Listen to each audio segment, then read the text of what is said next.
Mkoa wa Pwani unastahili pongezi za pekee kwa kasi kubwa ya maendeleo ya viwanda, ambapo idadi imeongezeka kutoka viwanda 1387 mwaka 2020 hadi viwanda 1631 mwaka huu. Hili ni sawa na ongezeko la viwanda 244 ndani ya miaka minne au viwanda 61 kila mwaka. Viwanda hivyo vimetoa ajira za moja kwa moja 21,149 na zisizo za moja kwa moja ni ajira 60,000. Hapa sijavitaja viwanda vidogo vidogo ambavyo pia vimewanufaisha Watanzania wengi kwa bidhaa zinazozalishwa ndani ya mkoa huu.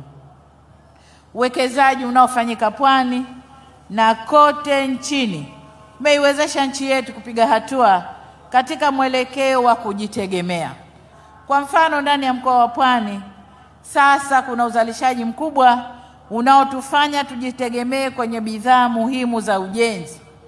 Sasa tunajitegemea kwenye uzalishaji wa vioo kule Mkuranga, lakini marumaru, saruji, mabati ya rangi au wengine wanaita mabati ya msouth, yote yanazalishwa ndani ya nchi.